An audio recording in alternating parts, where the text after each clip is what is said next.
back to Journal 2.0. Let's get started. Without further ado, here's Gerald's piece on AIDS prevention. Enjoy.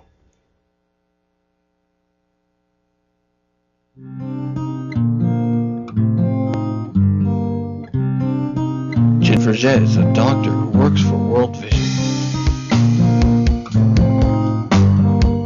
She travels to third world countries to educate the people on HIV prevention.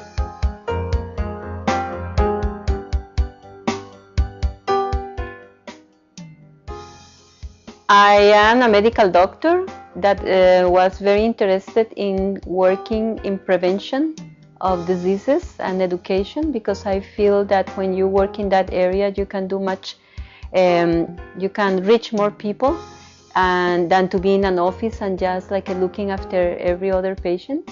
So I started a public health. There's a lot of education projects with young people, children at a school level, because we do believe in prevention and give knowledge so people can change behavior and then be like a more responsible in taking decisions of what they do with their sexuality and their bodies. But we work with the poorest of the poor.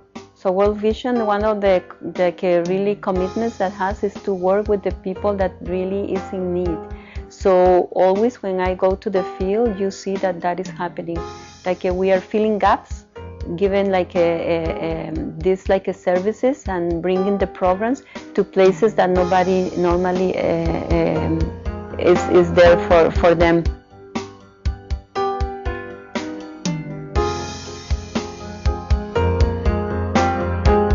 Well, when I was in Cambodia, one of the saddest things that I saw was people amputated because mines. And sometimes kids just playing, they find something and then explodes and they lose arms or legs. So one of the things that was very sad for me was to see a lot of people with disabilities because the mines. I am here because I really feel that what I do has a meaning that is helping to improve the life of many children and their families. So for me, that is like a very, very important, and that's why I'm working there. So I feel that what I do is important and is helping to change some conditions of how like some people live, and then preventing diseases. So for me that is very important, and that it's like makes me really like happy. I think everybody has to learn a lot, be aware that anybody can get it, the virus, that it's very, very important to really be responsible with your body and with the person that you love and you deal with. Everybody has to be as faithful, be tested. Like everybody that had in the past relations has to have the test. I think this is something that we have to talk in our homes with the children since they are small. Has to be one of the topics that the families have to talk about. We really have to take care of ourselves, take care of the others, and work to really help to minimize the impact of HIV. That was a very enticing story. Thanks to Gerald for bringing us such a heartwarming piece. Keep it locked on here. We'll be back with the Journal after a quick commercial break. We will be back, I promise.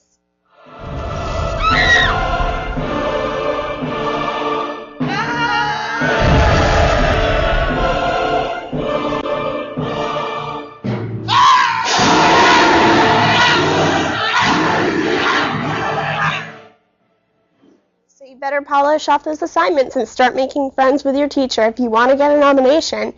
Now, with names like Vegas, Dickey, Markey, it's no surprise that, of course, I'm talking about musicians. Not just any musicians, but the trio from West End Riot. Based out of Etobicoke, these guys braved the TTC to come down here today and get a taste of classic punk. But before they get the experience on the onslaught of 70s rebel punk, we're going to go venture a little further back in history with Amanda Mongeon's piece on ghost hunting.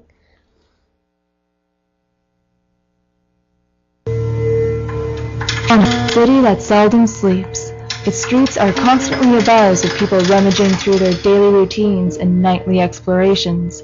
But amongst its concrete pulp and metal bones are their spirits who roam. To guide us through these haunted corridors of Toronto is Richard Rienz Clinton. That was in the 1850s. About 15 or 20 years later, in the 1860s, 1870s, the story really started, and there were still to have all these stories about seeing this students who came down here, and they started the ghost story of the campus. And this college was constructed just over 150 years ago in the early 1850s, and there was a man who immigrated here from the Ukraine, and his name was Ivan Reznikov. And he was one of the stonemasons, the construction workers who worked on this site, and he loved his job, he loved working on this building, and life seemed to be going pretty well for Ivan. Pretty soon he met a young woman, and he fell head over heels in love with this girl. He was spending all of his free time with her. He was giving her all of his extra money because he was sure they were going to live happily ever after. But his friends were a lot more skeptical, and they said to Ivan, look, take your time, get to know her. But at first he wouldn't listen until finally one day they wore him down, and he just kind of reluctantly agreed just to kind of follow her around to see the kind of stuff she got up to. And she wandered down to this partially completed building back when it was still under construction 150 years ago. And he sort of followed after her. And he got a little closer, and he saw something that just broke his heart, because he saw her rush into the arms of another man. And he thought about all the money that he'd given to her and all the ways he defended her reputation, and now he was going to have to go back to his friends and say, yeah, you're right all along, she's been fooling around. And he got a little bit closer just to make sure that what he was seeing was, was actually what he thought he was seeing. And he saw something that just made him so angry, because he realized that he recognized this other man. This was one of the other construction workers, a man by the name of Paul. And Paul and Ivan probably would have laughed together and joked together in the job. And all the while, Paul knew full well that he was fooling around with Ivan's attendant. And Ivan just went into a rage. And he broke into the big double-headed, or the big construction site that the tool shed they kept on the construction site. And he got this big double-headed stone carving axe. And he picked this up and lunged towards Paul, yelling and screaming all kinds of obscenities and curses and stuff. And he chased him towards this corner of the building. And Paul ran inside behind the wooden door, and he pulled that door shut behind him for just a moment. Now Ivan saw this, and he began chopping away at the door with his axe. And Paul heard this from the other side. He let go of the door. He ran off inside of the building. Ivan ripped his axe out of the door, and he chased him inside. Now, Paul was lurking in one of the dark corners here, and he had a little dagger concealed in his pocket, and he could hear Ivan yelling and screaming coming down that hallway with the axe, and he was ready for him. As soon as Ivan turned around the corner, Paul had his knife ready and stuck the knife in Ivan's side, and Ivan was killed. Paul was pretty crafty. He knew the construction schedule for this building, and he knew the area that was due to be completed over the next couple of days was the central tower section. So he got this body and he dragged it towards that part of the building, and he hid it behind the stones in such a way that the construction workers would come in over the next couple of days and seal that up. So this man, Ivan, was actually buried in the foundations of the building here. And a mysterious stranger coming along the campus, and they would strike up conversations with this man, and he would tell them the very same story about the murder and the love triangle and the betrayal and all this kind of thing, except he told it in the first person. When he got to the end of the story, he would say that he was Ivan Reznikov. Well, Toronto, I suppose one thing that people always associate with ghost stories is the past.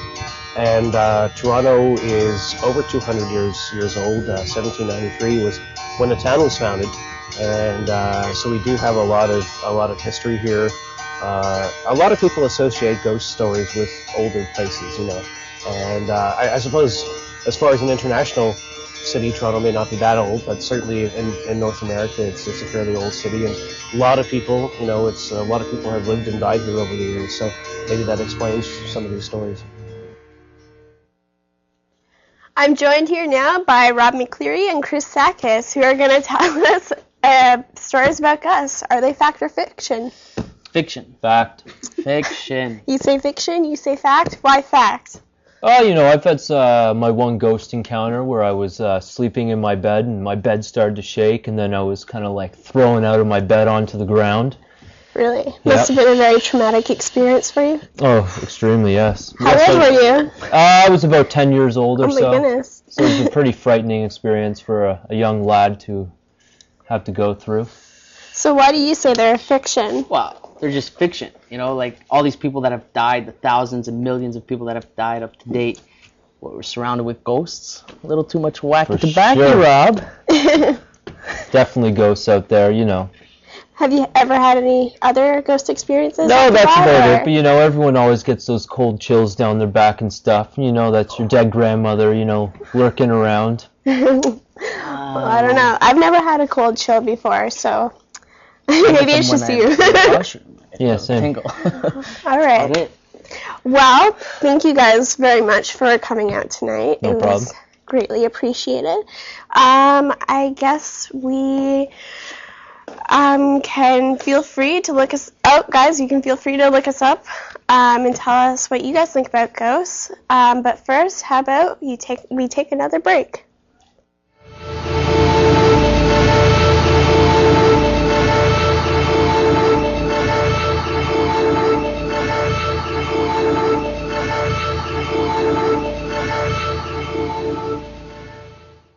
Well, before we can hear about the art of punk rock music, we're going to take another look of the art of graffiti. So just like some are opposed to the punk scene when it first conquered the streets, some people are still debating whether or not graffiti is a true artistic form. Reporting on this topic is Vlad Puscasu.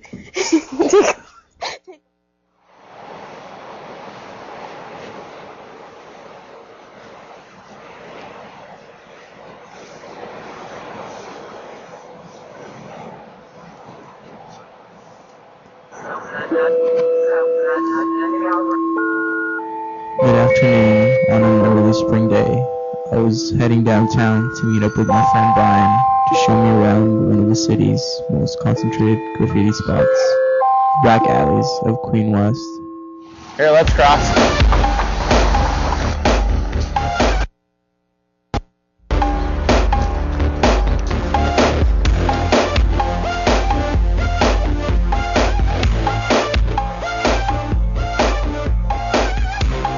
That's such an easy roof to get onto.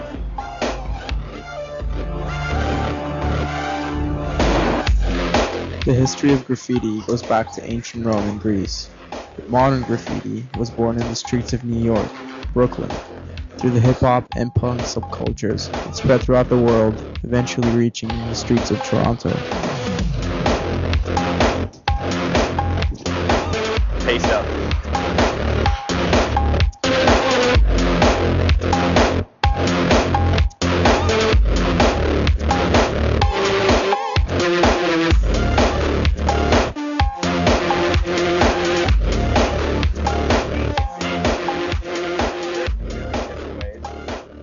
The next alley's got some good stuff.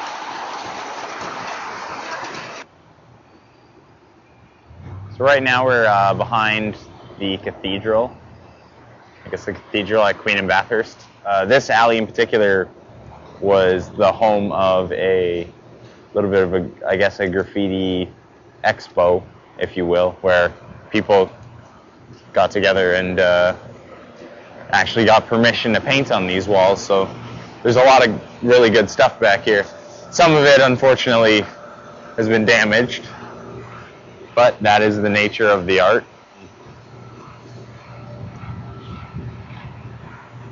That's sick. Some people do it because they love it. Some people do it because they have to do it. It's a strange vocation. Some people are just compelled to write for, and I mean that red door for, like, I don't know who 563 is or what it means, but just like almost the madness of it all, you know, like just compulsively writing over and over and over and over again, same name. After walking around for a couple of hours, we decided to hit up a local graffiti shop and bug our friend Max.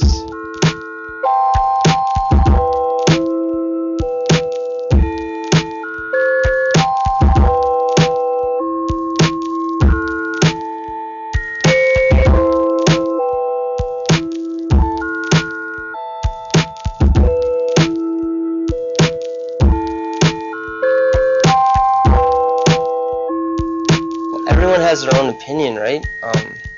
But they only see one aspect of it, and they're just looking at the negative sort of side of it. They don't, like, maybe they don't tie in like lots of the murals and stuff. Sort of the more artistic part, they just see like, I don't know, ugly like tags, like they just see it as like scribbles and stuff on people's businesses and like basis of operation. I don't know. They need to see past that, I guess, but I don't know. Probably will never happen. Perfect. Most graffiti has absolutely nothing to do with gangs or violence. There are crews, but they're just a group of friends that like hang out together and I don't know, paint graffiti. That would be like a piece. Guitar mic. 3D sort of aspect of a piece. And piece. Yeah, lots of colors put into it. Lots of time, effort. That's a example of like wild style. This is just really like wild, like extensions coming off the letters, kind of hard to read, but like lots of style. Characters, pieces, burners, tags, throw-ups. There's lots of people that just get off on like the energy like of like breaking the law and like getting away with things like that. Other people just like the feeling of creating like something big and beautiful. Yeah, I don't know. Lots of different feelings that come with actions. Let's go. So that night, a local writer by the name of Goon took me to the depths of East York, showing me what bombing's all about.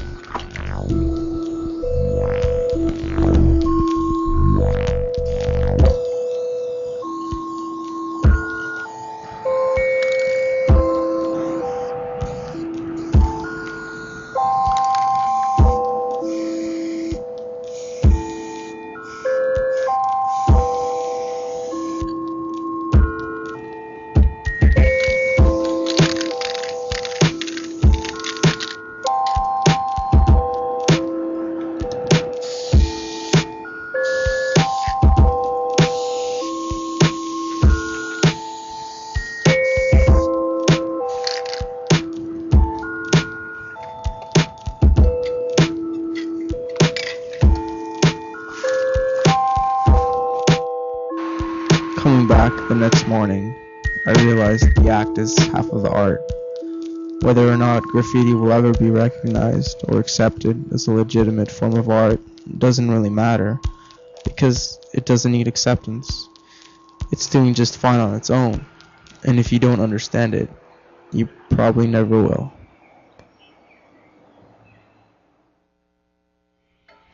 From the art of graffiti to the art of punk, the time has finally arrived. Here is West End Riot performing live on the Journal. Take it away, guys.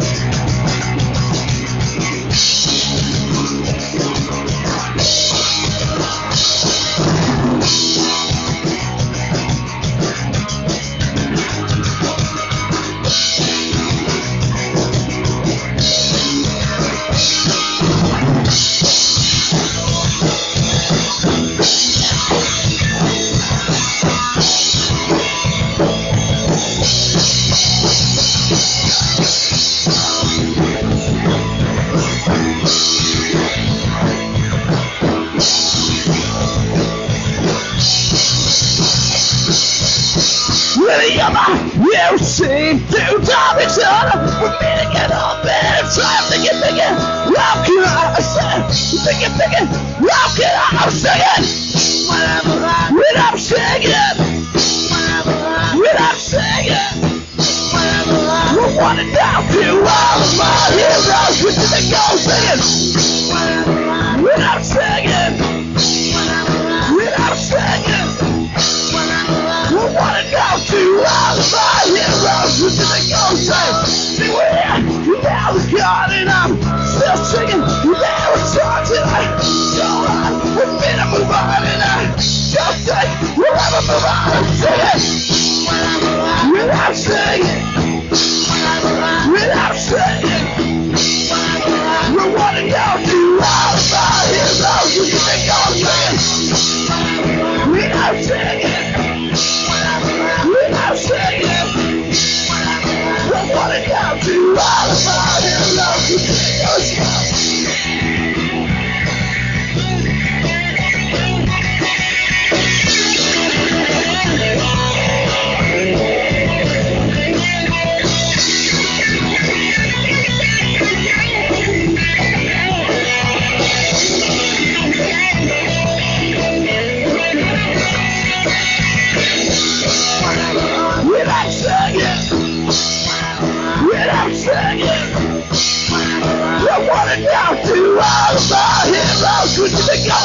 so much for coming out. That was an amazing performance. Well, we have more coming up from West End Riot, but first we have a video from James all about the St. Lawrence Market. Even starving artists have to eat, right? Let's take a look. St. Lawrence Market is one of the two popular markets in Toronto. The other one is Kensington Market. But Kensington Market is kind of different from St. Lawrence Market. The reason is because it's a street market. St. Lawrence Market is being rated as one of the best 25 markets in the whole wide world. Is that not amazing? Wow. But we'll go inside and see why is this market is being rated so high. Come with me. Oh, because it's a great market atmosphere. It's everything is pretty fresh in the course of the week. It's a Saturday marketplace and meeting place and good interaction with the smells and colors of the world. A lot of different variety down here, and it's a great place to come. But it draws people to the St. Lawrence Market, and it's where they can source fresh meats and cheeses and fruits and vegetables. It's the business that I'm in, and we bring it fresh weekly, directly from the source, and people can come down here and interact with the farmers, with the producers. Just a great place to be. Done with a brown sugar glaze, like pork candy. Been here for 200 years, so it's always world famous. It's actually rated one of the 25 best markets in the world. People come here to get the unique stuff. They get the veal sandwich. They got all these delis with the stinky cheeses and the special prosciuttos and everything else that you can't get in a regular store. People should come here because it's so communal and everyone's so friendly. There's such a very friendly environment. It's a place where sort of everyone knows your name. You're not sort of just hanging on the sidelines just buying stuff, You're talking to people, you're coming here, you're knowing everyone, you're chatting with friends, It's a great place to hang out.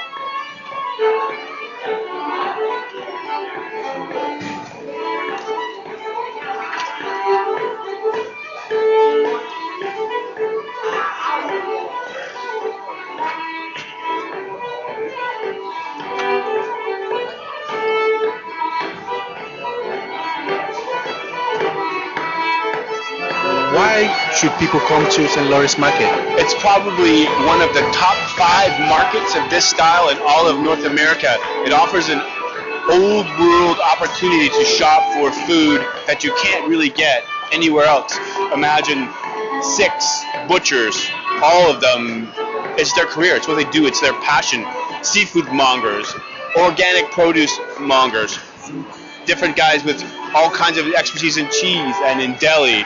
And, it's just such a great depth of pure, natural food, best quality that Ontario produces here in one place for your convenience. Well, that's why you should come to St. Lawrence Market. We're going to taste some wine first. Okay. Before we taste it, we're going to smell it. 75% of how your brain deals with taste comes from smell, comes from olfactory. So we'll smell.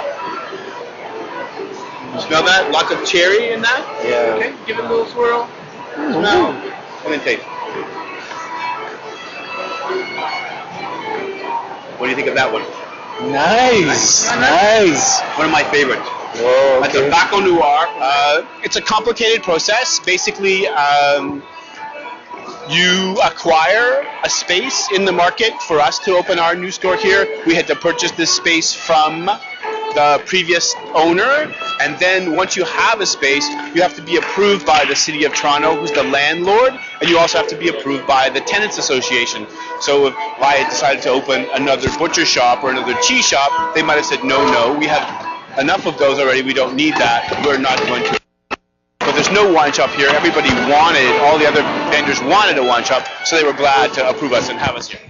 What are the differences between Kensington Market and St. Lawrence Market? The covered market, where all the stores are under one roof, so to speak, 2 buildings, whereas Kensington is a street market. Different, also very interesting.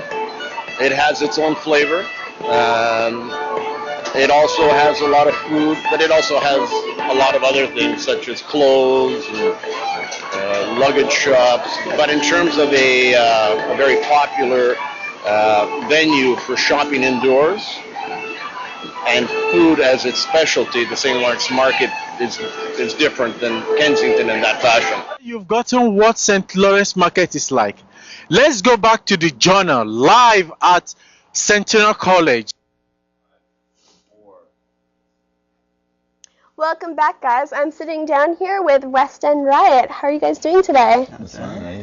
I'm great. That was a really great performance. Thank you. So, at the beginning of the show, we were just talking about your concert that happened in London. How did that go? It went really well. Probably one of the coolest venues we've ever played. They let us stay and party after, and yeah, and before, all the kids were really cool, really into it, so yeah. Right. So what's one of the biggest things that you look forward to when you go to a concert? I guess a crowd. A good crowd, yeah. Right.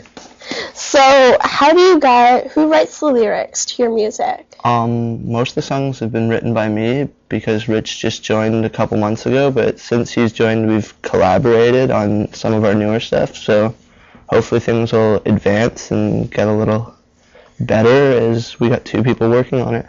Right. How long have you guys been together? Well, Mark and I started it in October 2006, and we just got Rich as our new bassist starting for this year, for 2008, so. A couple months ago, yeah. Yeah. Do you guys have any main influences, or? Yeah, I'd say like the Buzzcocks, the Clash, Stiff Little Fingers. Sex Pistols, Ramones, a lot of older stuff. Yeah, older Living End, 77. Yeah, Living End. Okay. So, any favorite songs by those guys, or? It's really hard to say. I go through so many phases when I'm listening to one thing over and over and over, and right now it's Elvis Costello, but I'm really into Costello. Wow. All around. All right, guys. Well, thank you so much for coming out. It was great having you here, and you guys are going to be performing for us again later on in the show. Yeah, sure. Well, if you guys want to email us, you can check out their MySpace also. We're going to be right back right after this commercial break. Stay tuned.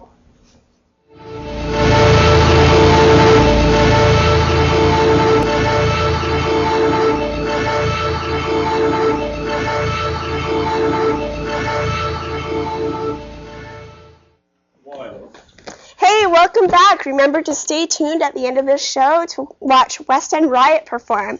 Now, the music industry has taken a lot to blame in the past, including the blame for school shootings, but even music and television and video games.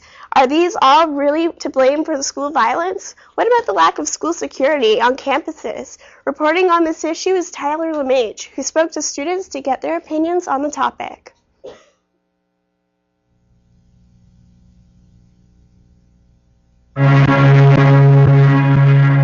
In the mid to late 90s, the United States experienced a trend of violence in their high schools. The violent phenomenon of the school shooting climaxed in 1999 with the attack on Columbine. 15 people died and everybody thought we were safe when 6 years passed without any significant incidents like this happening in North America. In September 2006, there was a shooting at Dawson College in Montreal. It appeared to be an isolated incident. It wasn't. It was the beginning of a very horrifying trend. The university shootings. Hey, what's up? This is Tyler Lemaich, and I'm standing here in front of Centennial College. You know, with the recent eruption of violence in the universities across the states in Virginia Tech, Illinois, and in Montreal, I just want to check out the perspectives of the students and ask staff and students if they feel safe here. I just want to ask you, do you feel safe here at school? Yeah, I do. Since the security guard's always here. Yeah. And there's a security guard after school, where I usually stay to painting at class in the studio. Yeah, I feel like this is a very safe environment. This is probably safer than my high school. I do feel safe here. Yeah, I mean, if you've got security, I've never seen any problems here. Plus, the neighborhood that I come from isn't so safe, so when I come here, it's like a break, you know? I would consider it a very safe campus, yeah, relatively safe. On a scale from 1 to 10? Probably about an 8. Awesome. We have, the college has developed an emergency preparedness plan, and a lockdown is part of it, and That's been released just recently, and it's a Right. really good plan, and one that I think as a campus, I'm also campus principal here, so one that we're going to learn more about and very soon be able to operate in.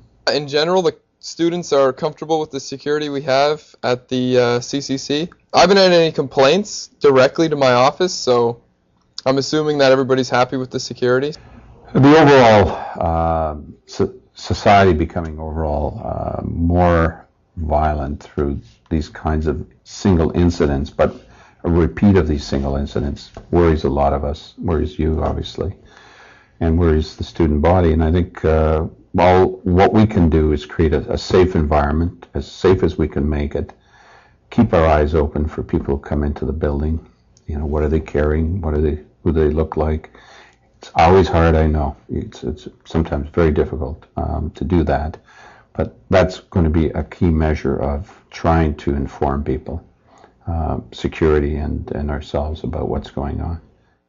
That was Tyler's piece on school safety, and now he's here to talk to us all about it. Hey Tyler, how are you doing today? Pretty good. How are you doing? I'm great. So, why did you choose to do school safety? Well, I think there's been several shootings in universities and colleges, and It's always been stuff like that's always happened in high schools, and it's starting to change now. So I thought, what better time to focus on something like that now? What do you think is causing all these school shootings? These guys are like loners, and they're very troubled people most of the time, and I don't know if there's one specific explanation for it, other than just troubled people. Do you think there are any ways that we can prevent school shootings happening? I think in general, if people were just nicer to people, I think that would definitely help, because I think we need to be more proactive instead of reactive. I think that's what the major problem is right now. What do you think schools should do about changing? I think stricter policies on bullying, and I think just maybe metal detectors, stronger security. Stronger security? I think so, yeah. All right. Well, thank you so much for you're coming welcome. out. It was great talking to you. We have a lot more coming up in the journal, so stay glued to your chairs. We'll be right back.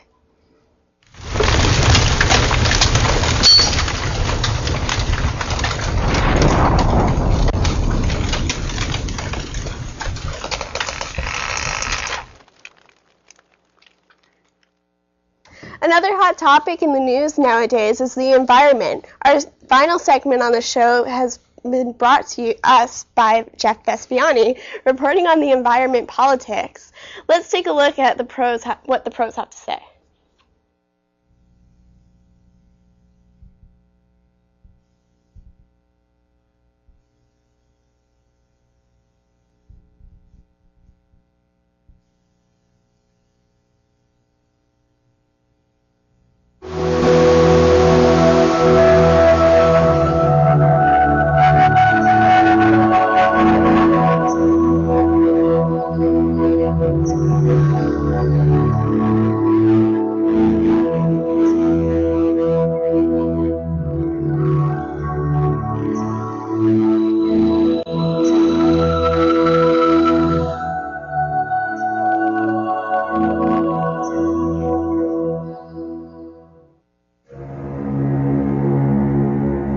It's been said that our environment is in a serious state, and that if the elements that contribute to climate change continue, we will eventually reach a point where the damage that has been done so far will become irreversible.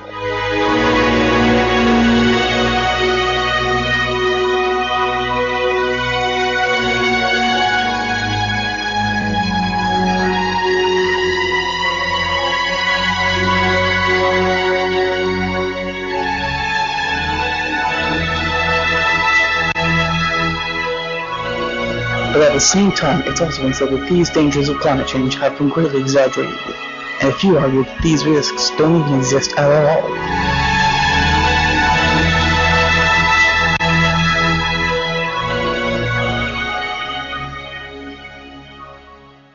I'm Jeff Vespasiani for Centennial College's The Journal.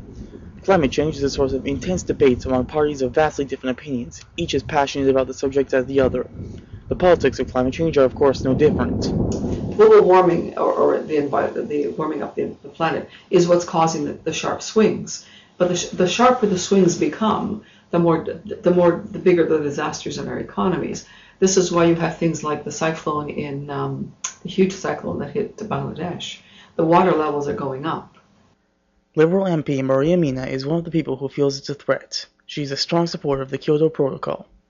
For those of you who don't know what the Kyoto Protocol is, the Kyoto Protocol is basically an agreement from the United Nations Framework Convention on Climate Change, or UNFCCC, for countries that ratify it to reduce their emissions of greenhouse gases that contribute to climate change. The Kyoto Protocol was signed by the majority of countries, with the exception of, I think, the United States did not sign, Russia didn't sign. And since then, the United States has been trying to derail the Kyoto Protocol.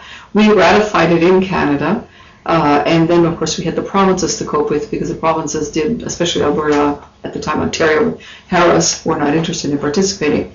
So it took Canada a couple of years to actually ratify it properly. That's primarily because in Canada, you cannot implement certain international agreements without having also the provinces on board, especially when those agreements include things that are provincial jurisdiction. In any case, we did. But not every country supports it, and they have their reasons why. There are some who believe that the Kyoto Protocol does not go far enough in achieving its goals. Still others believe that the goals it sets are unrealistic and too optimistic, and that the cost of achieving them would outweigh the benefits. Still others believe it to be an inefficient agreement that would do little towards actually curbing greenhouse gases. And it's not just people skeptical of climate change that say this. Some environmental economists have said this as well. See, one of the major myths of the people who are anti-climate change, they say that it doesn't exist, it's all a fiction, and all of that. One of the major scary mongering that they do is to say that it would destroy our economy, it would kill jobs, Canada would become a basket case and all of that. And you hear this. This was said a lot by the current Prime Minister, Stephen Harper, by his people, and I think to a great extent they still believe that today, because this is why they're doing nothing. The reality is it is not true.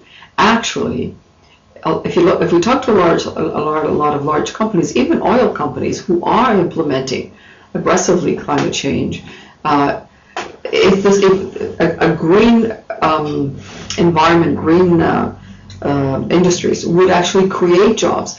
The new technologies and the new environmental innovation that Canada could be developing, should have been developing up until now, which it could then share and sell around the world, would be phenomenal. It actually, with a proper green plan, would actually create jobs in our country, would create quality jobs, and at the same time it would certainly save our environment. Despite criticisms, climate change remains an important issue no matter where you stand on the spectrum.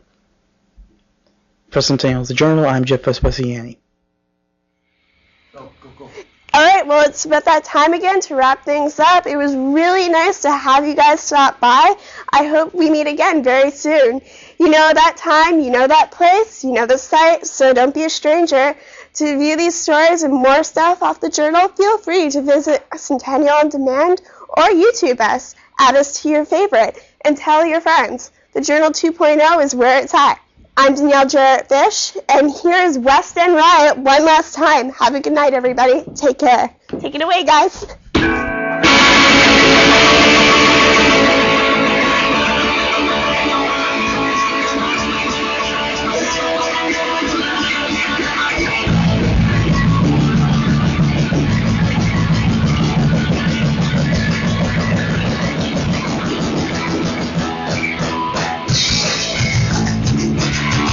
I'm stuck in your head with this riot, we're brewing in the West End. It's just a cover of suburbicans looking for something new. You're watching it, it's gonna sound right. You're trying for something to do. Right, right, right, right, right, right on the West End. Right, right, right, right, right, right on the West End. We gotta pack the matches, let it round show. Light the fires, light the bombs. These explosions, shattered glass. Singing chorus, blind songs. It was just a couple of suburban kids looking for something new. What do you think is gonna start a run? Just for something to do. Right, right, right, right, right, right on the west end.